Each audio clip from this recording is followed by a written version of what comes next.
Hi hello എല്ലാവർക്കും പുതിയൊരു ക്ലാസ്സിലേക്ക് സ്വാഗതം. എൻ്റെ പേര് ജോസ് കാപ്പൻ എന്നാണ്. നമ്മളിന്ന് പെർസെൻറ്റേജ് എന്ന ചാപ്റ്ററിൻ്റെ ക്ലാസ് സ്റ്റാർട്ട് ചെയ്യുവാണ്. മുൻവർഷ ചോദ്യങ്ങളിലൂടെയാണ് നമ്മൾ പെർസെൻറ്റേജ് പഠിക്കുന്നത്. പാർട്ട് 1 ആണ് ഈ വീഡിയോ. മുൻവർഷ ചോദ്യങ്ങൾ 2020 മുതലുള്ള എല്ലാ ചോദ്യങ്ങളും ഈ ചാപ്റ്ററിൽ നിന്ന് ചോദിച്ചത് നമ്മൾ വീഡിയോകളിലായിട്ട് പരിചയപ്പെടും. അതിൻ്റെ തുടക്ക വീഡിയോ ആണിത്. അപ്പോൾ എപ്പോഴും ആദ്യം പെർസെൻറ്റേജ് എന്ന ചാപ്റ്റർ പഠിച്ചു കഴിഞ്ഞ ഒരു വിദ്യാർത്ഥിക്കാണ് ഈ പ്രീവിയസ് ക്വസ്റ്റ്യൻസ് ചെയ്യുമ്പോൾ കുറച്ചുകൂടെ മനസ്സിലാകുന്നത്. ആദ്യമായിട്ട് പെർസെൻറ്റേജിൻ്റെ ക്ലാസ് കേൾക്കുന്ന ഒരാൾക്ക് ചിലപ്പോൾ അതിൽ കൺഫ്യൂഷൻ വരും, പറഞ്ഞ ചില കൺസെപ്റ്റുകൾ മനസ്സിലാവാതെ വരും. അപ്പോൾ എപ്പോഴും ഓർക്കുക, ഒരു റൗണ്ട് പഠിച്ച് പെർസെൻറ്റേജിനെക്കുറിച്ചൊരു ധാരണയുള്ള ഒരാളാണ് ആക്ച്വലി ഈ പ്രീവിയസ് ക്വസ്റ്റ്യൻ ഡിസ്കഷൻ പങ്കെടുക്കേണ്ടതെന്ന് ഞാൻ പറയും. ഇനി എപ്പോഴും ഓർക്കുക, പെർസെൻറ്റേജ് എന്ന് പറഞ്ഞാൽ ഒരു അടിത്തറയായിട്ടുള്ള സബ്ജക്റ്റാണ്, അല്ലെങ്കിൽ പോർഷനാണ്, ടോപ്പിക്കാണ്. അതായത് നമ്മൾ പ്രോഫിറ്റ് ആൻഡ് ലോസ് പഠിക്കുമ്പം ഇതാണ് അടിത്തറ. സിമ്പിൾ ഇൻട്രസ്റ്റോ കോമ്പൗണ്ട് ഇൻട്രസ്റ്റിൻ്റെ കണക്കുകളിൽ ഇതാണ് അടിത്തറ, ബേസ്. അപ്പോൾ എല്ലായിടത്തും വരുന്ന ഒരു സർവ്വവ്യാപിയായിട്ടുള്ളതാണെന്ന് പറയാം അല്ലേ. സോ അതുകൊണ്ട് നന്നായിട്ട് മനസ്സിലാക്കിക്കോണം. എൻ്റെ ഒപ്പം നോട്ട് എഴുതി വൃത്തിയായിട്ട് പഠിച്ചു പോന്നോണം. അപ്പോൾ എല്ലാവരെയും ഒരിക്കൽ കൂടി വീഡിയോയിലേക്ക് സ്വാഗതം ചെയ്യുന്നു. നമുക്കിന്ന് പരിചയപ്പെടാൻ പോകുന്ന ചോദ്യങ്ങൾ ഏതൊക്കെയാണെന്ന് നോക്കിയാലോ. യെസ്, നമ്മൾ ഇന്ന് പരിചയപ്പെടാൻ പോകുന്ന ചോദ്യങ്ങൾ മക്കളെ, ഇന്ന് നമ്മൾ പരിചയപ്പെടാൻ പോകുന്ന ചോദ്യങ്ങൾ ഈ കാണുന്നതൊക്കെയാണ്. ഏകദേശം 5 ചോദ്യങ്ങളാണ് നമ്മൾ ഇന്ന് നോക്കാൻ പോകുന്നത്. അപ്പം ആദ്യം നിങ്ങൾ ചെയ്യേണ്ടത്, വീഡിയോ കാണുന്നതിന് മുന്നേ ഈ വീഡിയോ ഒന്ന് പോസ് ചെയ്ത് വെക്കണം. എന്നിട്ട് ഈ 5 ചോദ്യങ്ങൾ നിങ്ങൾക്ക് ചെയ്യാൻ പറ്റുന്നുണ്ടോ എന്ന് നോക്കണം. ചോദ്യം എഴുതി ഉത്തരത്തിലേക്ക് എത്താൻ ശ്രമിക്കണേ. അല്ലാതെ വെറുതെ കണ്ട് കേട്ട് പോകുകയല്ല. ചോദ്യം വൃത്തിയായിട്ട് എഴുതി ഒരു നോട്ട് കീപ്പ് ചെയ്ത് മുന്നോട്ട് പോകാൻ ശ്രമിക്കണം. എന്നിട്ട് അതിൽ കിട്ടാത്തതിൻ്റെ മാത്രം എക്സ്പ്ലനേഷൻ കണ്ടാൽ മതി. നിങ്ങൾ വെറുതെ വീഡിയോ കണ്ട് സമയം കളയരുത്. നിങ്ങൾക്കറിയാമെങ്കിൽ വീഡിയോ കാണേണ്ട ആവശ്യമില്ല. അറിയത്തില്ലാത്ത ബേസ് കുറവുള്ള മാത്സ് ബുദ്ധിമുട്ടുള്ള കുട്ടികൾക്ക് വേണ്ടിയാണ് ഞാൻ ഓരോ ചോദ്യങ്ങളും എക്സ്പ്ലെയിൻ ചെയ്യുന്നത്. അറിയാവുന്ന കുട്ടികൾ വേഗം ചെയ്ത് നോക്കുക. അറിയത്തില്ലാത്തതിൻ്റെ മാത്രം എക്സ്പ്ലനേഷൻസ് കാണുക. പിന്നെ തീർച്ചയായും നിങ്ങളുടെ അഭിപ്രായങ്ങൾ കമൻറ്റുകളായി ലൈക്കുകളായി രേഖപ്പെടുത്താൻ മറക്കരുത്. അതാണ് കൂടുതൽ നന്നായി ഇഷ്ടത്തോടെ സന്തോഷത്തോടെ വീഡിയോ ചെയ്യാനുള്ള ഒരു പ്രോത്സാഹനം. അപ്പോൾ അതിൽ ഒരു മടി കാണിക്കരുത് എന്ന് പ്രത്യേകം ഓർമ്മിപ്പിക്കുന്നു. ശരി, നമുക്ക് ഓരോ ചോദ്യങ്ങളായിട്ട് പരിചയപ്പെട്ടാലോ. മക്കളെ, ഇവിടെ ഇടത് സൈഡിൽ ചോദ്യം ആൻസർ മാർക്ക് ചെയ്യാതെ കൊടുത്തിട്ടുണ്ട്, വലത് സൈഡിൽ അതേ ചോദ്യം ആൻസർ മാർക്ക് ചെയ്തും കൊടുത്തിട്ടുണ്ട് കേട്ടോ.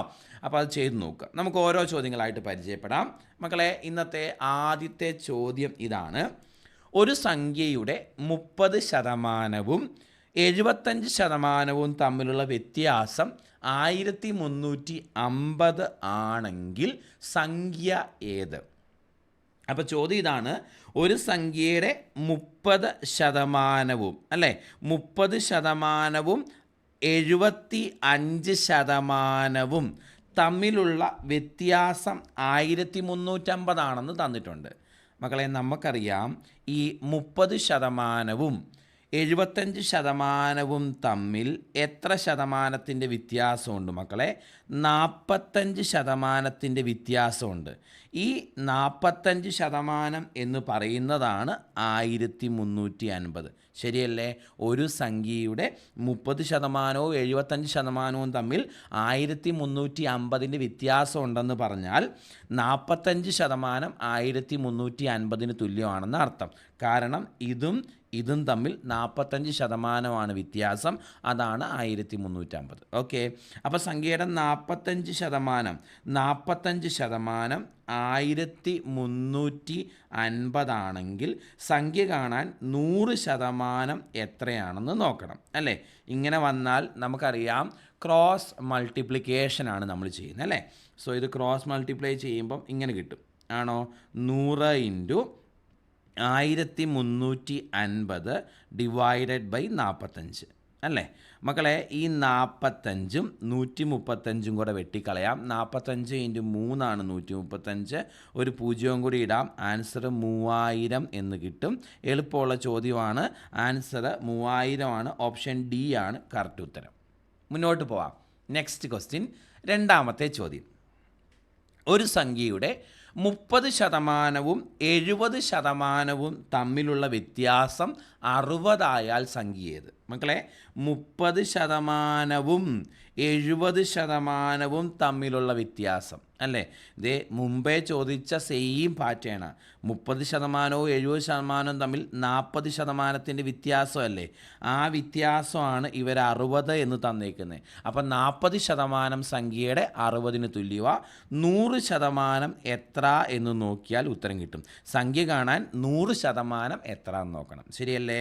ഇവിടെ ഉത്തരത്തിലേക്ക് എത്താൻ എന്ത് ചെയ്യാം? നമുക്ക് ക്രോസ് മൾട്ടിപ്ലൈ ചെയ്യാം. 100 × 60 ഡിവൈഡഡ് ബൈ 40 എന്ന് വരും അല്ലേ?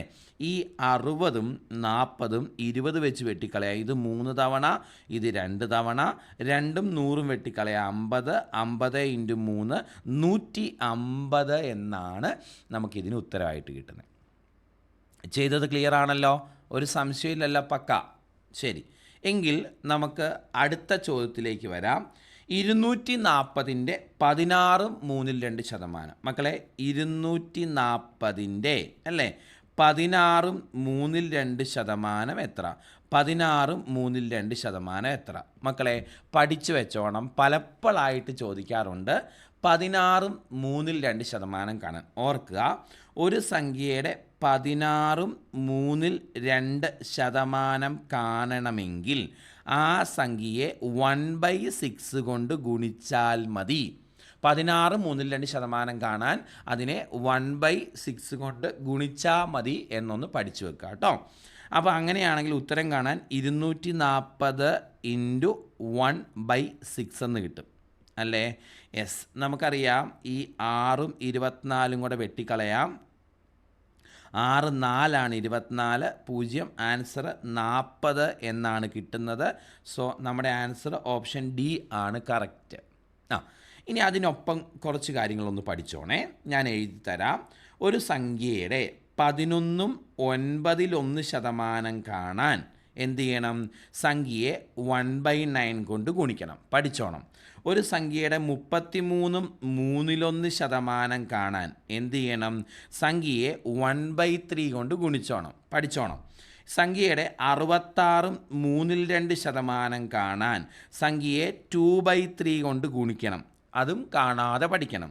സംഖ്യയുടെ 8 3 1% കാണാൻ സംഖ്യയെ 1/12 കൊണ്ട് ഗുണിക്കണം. പിന്നെ നമ്മളിപ്പോൾ പറഞ്ഞത് സംഖ്യയുടെ 16 3 2% കാണാൻ സംഖ്യയെ 1/6 കൊണ്ട് ഗുണിച്ചോണം. കേട്ടോ?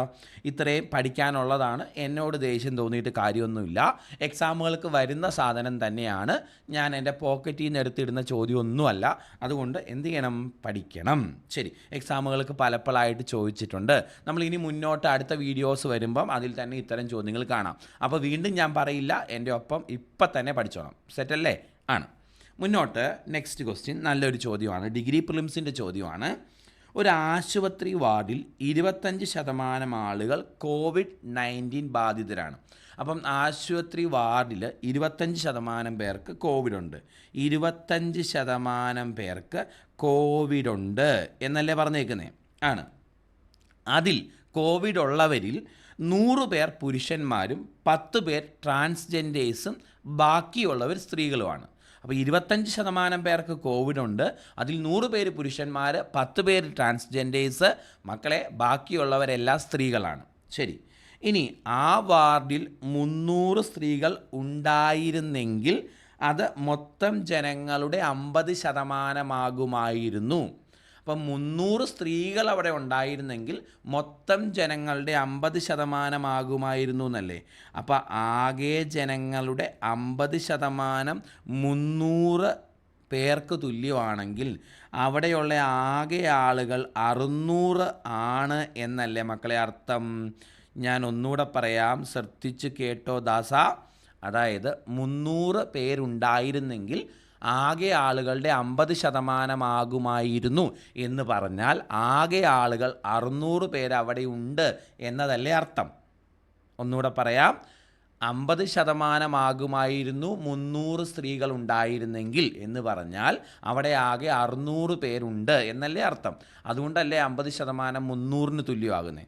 അപ്പോൾ അവിടെ ആകെ 600 പേരുണ്ട്. ആ ഹോസ്പിറ്റലിൽ 600 പേരുണ്ട്. അതിൽ 25% പേര് കോവിഡ് ബാധിതരാണ്.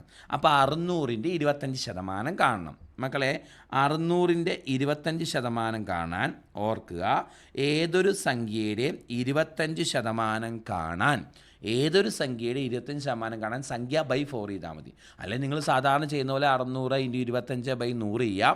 അല്ലെങ്കിൽ ഓർത്ത് വെക്കുക, 25% കാണാൻ സംഖ്യ ബൈ 4. അപ്പോൾ 600ൻ്റെ 25% കാണാൻ 600/4 മക്കളെ 150 എന്ന് കിട്ടും ഉത്തരം. അപ്പോൾ എനിക്ക് മനസ്സിലായി 25% ആകെ 600 പേരുണ്ട് വാർഡിൽ, അതിൽ 25% പേര് കോവിഡ് ബാധിതരാണ്. അത് 150 പേരാണ്. ഇനി 150ൽ 100 പേര് ആരാണ്? പുരുഷന്മാർ, 10 പേര് ട്രാൻസ്ജെൻഡേഴ്സ്. ആകെ 150ൽ 100 പുരുഷന്മാരും 10 ട്രാൻസ്ജെൻഡേഴ്സും ആണെങ്കിൽ ബാക്കി 40 ആളുകളായിരിക്കും സ്ത്രീകൾ. അപ്പോൾ സ്ത്രീകൾ എത്ര പേർ കോവിഡ് ബാധിതരാണെന്ന് ചോദിച്ചാൽ ആൻസർ 40 എന്നാണ് കിട്ടുന്നത്. ചെയ്തത് മനസ്സിലായി എന്ന് വിചാരിക്കുന്നു. മുന്നോട്ട് പോവാം. നമ്മുടെ ഇന്നത്തെ ലാസ്റ്റ് ക്വസ്റ്റ്യൻ. ഒരു കുടുംബത്തിൻ്റെ പ്രതിമാസ ചെലവുകൾ കാണിക്കുന്ന പൈ ചാർട്ടിൽ ചികിത്സാ ചെലവ് കാണിച്ചിരിക്കുന്ന ഭാഗത്തിൻ്റെ കോണളവ് 72 ഡിഗ്രി ആണെങ്കിൽ ചികിത്സാ ചെലവ് ആകെയുള്ളതിൻ്റെ %.